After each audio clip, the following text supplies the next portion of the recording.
법원에서 국선 변호인과 관련한 좀 특이한 그런 판결이 있어서 오늘 한번 이 판결 내용에 대해서 설명을 해드리도록 하겠습니다.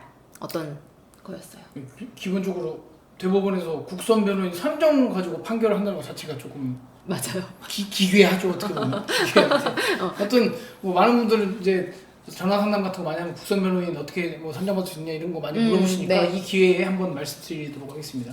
명확하게 국선 변호인은 형사 사건에서만 얘기되는 것이고 피해자나 고소인은 국선 변호인 선정 대상자는 아니고 우리가 인식하는 국선 변호인은 죄를 지은 피고인들에게만 전제되는 사실입니다.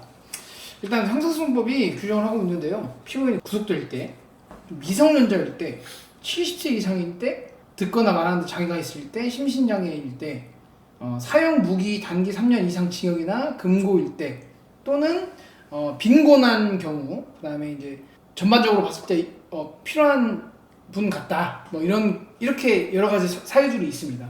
이런 경우에 국선 변호인 선정을 받을 수 있고요. 오늘 설명을 해야 되는 사건에 대한 사실관계를 말씀드리겠습니다.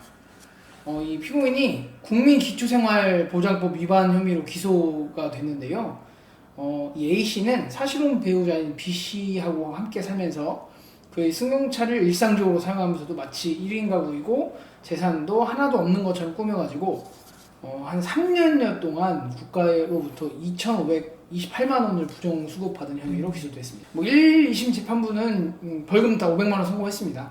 1심 재판부는 뭐라고 했냐면 부정 수급 기간이 길고 수급액이 상당하면서도 현재 노동력이 상실됐고 다시 기초생활급여를 받는 등 재범 우려가 크지 않다.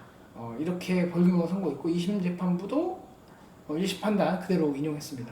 근데 1심 국선변호인 선정 청구는 인용이 돼서 국선변호인 조력을 받았어요. 근데 2심 재판부는 국선변호인 선정 청구를 한 걸 기각했습니다.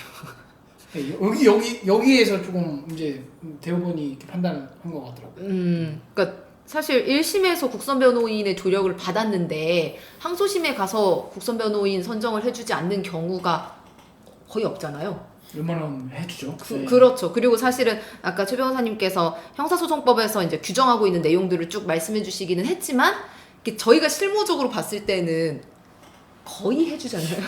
웬만하면 해주는 느낌이에요. 본인이 필요 없어요라고 말하지 않는 이상은 맞아요. 웬만하면 이렇게 청구하면 해주는 것 같아요. 네. 그래서 사실은 이제 해주는 경우가 훨씬 많은데 이제 이분의 경우는 항소심에서 기각해서 변호인의 조력 없이 재판을 받으셨던 거고 이제 이것과 관련해서 대법원에서 이제 어떤 판결을 내린 거죠. 뭐라고 이야기를 한 건가요?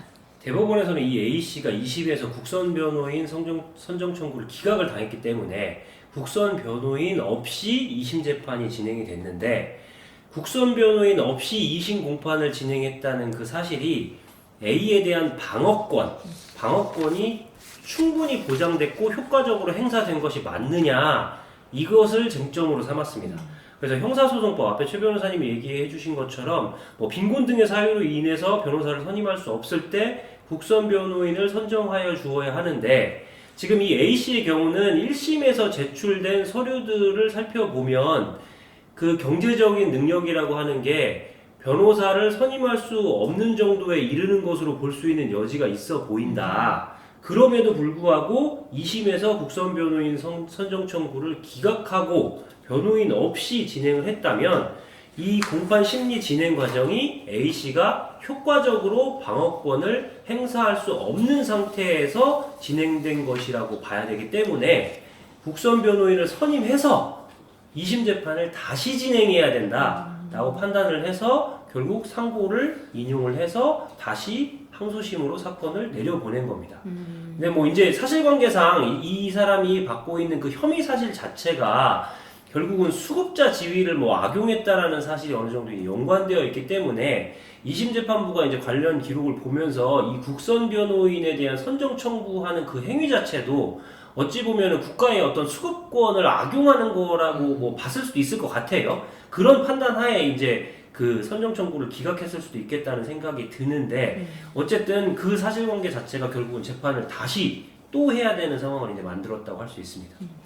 어쨌든 법원에서 이런 판단을 한 것은 이제 피고인한테 있어서도, 그러니까 물론 범죄를 저지른 사람이 있지만 그 사람이 재판을 받는 과정에서는 방어권 보장이라는 것이 굉장히 중요하다라고 생각을 하는 것 같습니다. 참고해서 필요하신 분들은 적절하게 도움을 받으시면서 재판을 진행을 하시면 되겠습니다.